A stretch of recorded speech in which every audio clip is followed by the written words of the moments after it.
وظائف کے لیے وظائف الصالحین آفیشیل کو سبسکرائب کریں۔ وظائف الصالحین آفیشیل۔ اللہ رب العزت نے اپنی مغفرت کا یہاں اعلان فرمایا اور گویا کہ ہمیں ایک طریقہ اور سلیقہ سمجھا دیا۔ اگر ہم یہ چاہتے ہیں کہ اللہ تبارک و تعالی ہمارے گناہوں کو معاف کرے، ہماری دعاؤں کو مستجاب بنائے، یعنی دعائیں قبول ہونا شروع ہو جائیں۔ آج ایک بہت بڑا المیہ ہے کہ انسان کی دعا قبول نہیں ہوتی، اور وجہ کیا ہوتی ہے کہ انسان کو دعا مانگنے کا سلیقہ نہیں آتا۔ اب دعا ایسے مانگتا ہے جیسے اللہ رب العزت سے قرضہ لینا ہے، اللہ رب العزت لازمی اس کو دے، اب اللہ رب العزت کو ضرورت ہے اس کی، ایسے انسان دعا مانگتا ہے، اور انسان کی بے التفاتی ہوتی ہے جس کی وجہ سے اس کی دعائیں رد کر دی جاتی ہیں۔ حالانکہ صحابہ کرام رضوان اللہ تعالی علیہم اجمعین جب دعا مانگتے تھے تو ان کی دعا ایک دم عرش معلا تک پہنچ جاتی، اور وہ ایک چھوٹی سی جملہ بولتے تھے، چھوٹا چھوٹا جملہ۔ حضرت واصلہ بن اسقا رضی اللہ تعالیٰ عنہ صحابی ہیں، اور وہ صحابی جنگ میں جو ہے کفار کے نرغے میں پھنس گئے۔ اب وہ نرغے میں ایسے پھنسے کہ ان کے ساتھ جو چند مسلمان تھے وہ بھی پھنس گئے۔ اب چاروں طرف سے لاکھوں کافروں نے ان کو گھیر لیا، اور یہ چند مٹھی بھر صحابہ اور تابعین کی جماعت تھی۔ اب انہوں نے اس لمحے جو ہے چند جملے صرف اللہ رب العزت کے حضور میں کہے،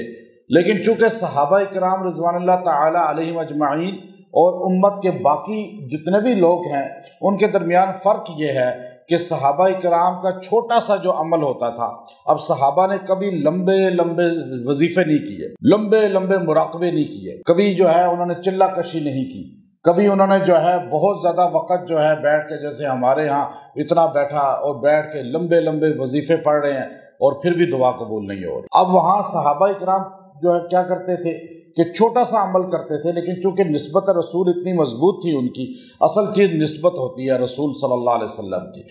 اب اس نسبت کی وجہ سے ایک چھوٹا سا جملہ ان کی زبان سے نکلتا تھا تو ان کی بات، ان کی دعا ایک دم قبول ہو جاتی۔ اب وہ واصلہ بن اسقا رضی اللہ تعالیٰ عنہ فرماتے ہیں جب ہم نرغے میں پھنسے تو ہم نے گھوڑے کے پشت پہ بیٹھے ہوئے ہی انہوں نے خالی اتنا جملہ کہا، یا رب محمد انصر امت محمد صلی اللہ علیہ وسلم، بس اتنا جملہ کہا، یا رب محمد، بار بار اس کو کہنا شروع کر دیا۔ تو ایک دم کہنے لگے کہ ہم نے دیکھا کہ آسمان سے گھڑ سواروں کی لائن قطار نظر آنا شروع ہو گئی، اور وہ سوار جو ہے پگڑی باندھے ہوئے،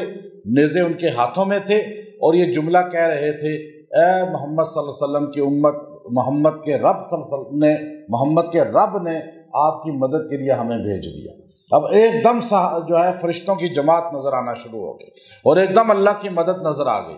اب یہ ایسے جملے، یہ اللہ رب العزت قرآن پاک میں بکھرے ہوئے ہیں جن کو اگر انسان پڑھے تو انسان کی دعا قبول ہو جاتی ہے۔ ان میں یہاں بھی یہ جملہ موجود ہے، آیت موجود ہے، اس میں اللہ رب العزت ارشاد فرماتے ہیں نبی، یعنی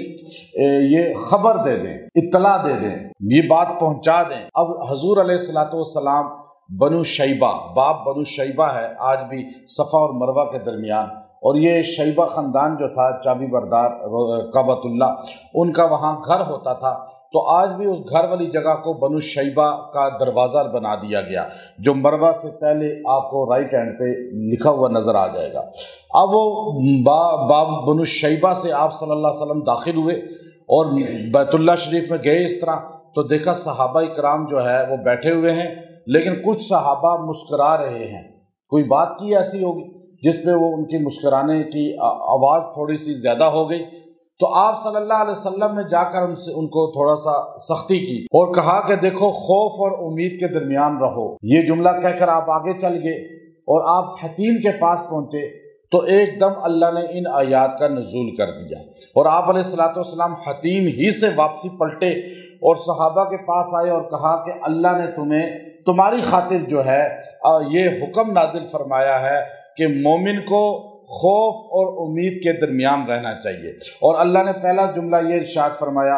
نبی، میرے پیغمبر، اب حضور کی زبان سے اللہ رب العزت کروا، نبی، آپ ان کو اطلاع کریں، آپ ان کو خبر دیں کہ کس چیز کی، عبادی، میرے ان بندوں کو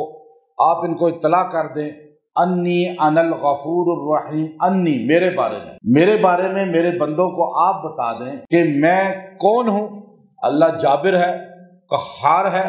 اللہ رب العزت جو ہے ہر وقت گرفت کرنے والا ہے، سختیاں کرنے والا ہے؟ کہا نہیں، انی، میرے بارے میں ان کو یہ بتا دیں، انا الغفور الرحیم، کہ میں بہت زیادہ معاف کرنے والا ہوں، بہت زیادہ بخشنے والا ہوں، اور اتنا زیادہ بخشنے والا ہوں کہ حدیث میں آتا ہے اگر بندوں کو میری رحمت کا، میرے غفور رحیم ہونے کا ادراک ہو جائے تو بندے گناہ ہی گناہ کرتے رہیں، کیونکہ ان کو پتہ ہے کہ ان کا پالا ایسے رب سے ہے کہ ایک بار منہ سے کہیں گے استغفر اللہ تو سارے گناہ معاف کر دوں گا۔ یعنی اتنی عظیم ذات، اتنی معاف کرنے والی ذات، بخشنے والی ذات کہ وہ ہر وقت انسان کے لیے